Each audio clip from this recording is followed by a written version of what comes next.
Well, to the Olympics. We have a real program for you here. Highlights of the past. We'll unearth how Brisbane got to the point of being awarded our third Summer Olympics. It is rarefied territory. London had the Olympics in 1908, cancelled in 1944, conducted them in 1948, and they returned to London in 2012. America hosted the Games in 1904 in St. Louis, Missouri, then in Los Angeles in 1932, in Los Angeles again in 1984, Atlanta 1996, which brings us to Tokyo. First award only because these are multiple cities which have had multiple Olympics. Tokyo first awarded the Olympics in 1940, the first for a non-Western country. Japan then was regarded as having forfeited its right to host the Games with its invasion of China.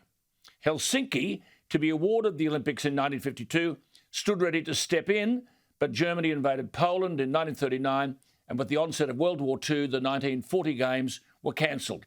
It wasn't until 1964 that the Olympics went to Tokyo, with Emperor Hirohito presiding over the official opening. The 1964 Tokyo Olympics were the first to be broadcast around the world.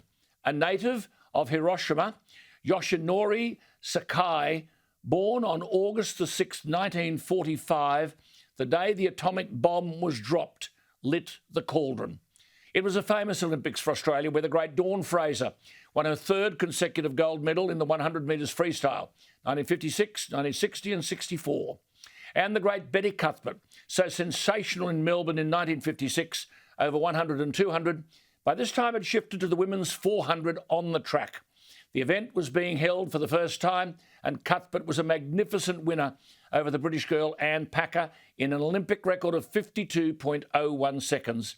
Bobby Windle won the men's 1500 freestyle. Ian O'Brien won the men's 200 breaststroke. And the late Kevin Berry was a magnificent gold medalist in the 200 butterfly. Bill Northam, Peter O'Donnell and James Sargent won gold in sailing, the men's 5.5 metre class. I also remember it, though, for the remarkable 10,000 metre final. The late Ron Clark was one of the greatest middle distance runners to ever set foot on a track. This was to be his gold medal moment.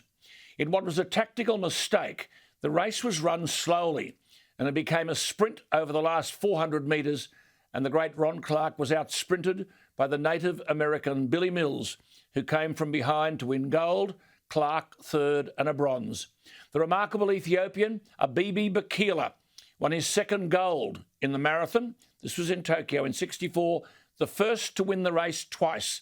And the Japanese in their own city went nuts, beating the Soviet Union to win gold in volleyball, Tokyo 1964. Well, here we are in 2021.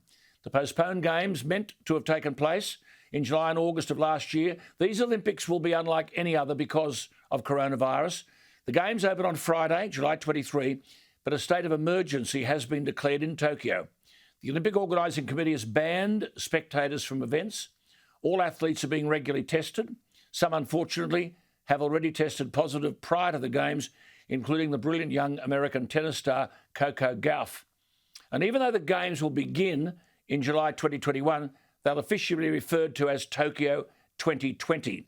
If we are to be respecters of history, we must remember that the first written record of the ancient Olympic Games dates to 776 BC, when a cook named Koro Ebus won the only event, a 192-metre foot race called the Stade, the origin of the modern stadium. Koro Ebus was our first Olympic champion, but it's generally believed that the Games had been going on for many years by that time. Legend has it that Heracles, who was the Roman Hercules, son of Zeus, founded the Games, which by the end of the 6th century BC had become the most famous of all Greek sporting festivals. The ancient Olympics were held every 4 years between August 6 and September 19 during a religious festival honouring Zeus. They were named the Olympics after their location at Olympia, a sacred site located near the western coast of the Peloponnese Peninsula in southern Greece.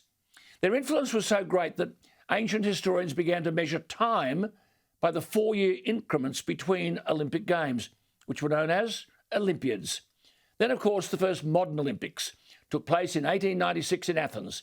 There were 280 participants from 13 nations in 43 events. there will be over 11,000 athletes competing in 2021. And this year there'll be 206 nations, not 13, but only 5 countries have participated in every Summer Olympics: Australia, France, Great Britain, Greece and Switzerland. There'll be 339 events in 33 sports, and Super Saturday, next Saturday, will feature 34 events. The Games will be hosted at 44 venues, including the Olympic Stadium, which has been constructed from timber and cedar wood from all 47 of Japan's prefectures. Prefectures, a Japanese district which is under the authority of a governor. All sports will have both male and female events, making Tokyo 2020 the most gender-balanced games in history. The capacity of the Olympic Stadium is 66,000, but it'll be empty, except for 1,000 VIPs. 4 sports will make their Olympic debut: sport climbing, which is a form of rock climbing, skateboarding, surfing and karate. The medals, which I have to say sadly will be presented by the athletes to themselves, in that the medal will appear on a tray in front of them and they'll have to take the medal off the tray and then wrap it around their neck. But I understand 6.2 million mobile phones have been donated, out of which have been made the gold, silver and bronze medals. The Olympic movement has evolved and there have been several changes. Amongst them are the creation of the Winter Olympic Games for snow and ice sports, the Paralympic Games for athletes with disabilities, the Youth Olympic Games for athletes aged 14 to 18, the 5 Continental Games, Pan American, African, Asian, European and Pacific, and the World Games for sports not contested at the Olympics. The IOC also endorses the Deaf Olympics and the Special Olympics. There are several Olympic rituals, as you know, and symbols: the Olympic flag and torch, and the opening and closing ceremonies. Obviously, the growth of the Games creates many challenges and controversies. There have been boycotts, of course, doping, even bribery, and a tragic terrorist attack in 1972. One of the concerns of these Olympics relates not so much to coronavirus, but to the fact that because of it and travel restrictions and varying conditions in each country, the appropriate level of drug testing has not been carried out.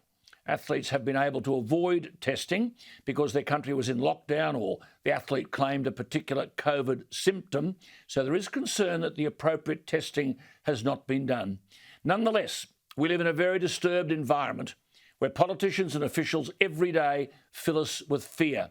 What lies ahead should be an instrument of hope, excitement, expectation and reward. The world is in desperate need of a lift, a sense of purpose, a realisation of achievement and a belief that people across the world are still doing good things.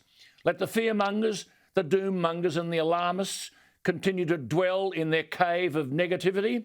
For the rest of us, turn on the TV and enjoy it.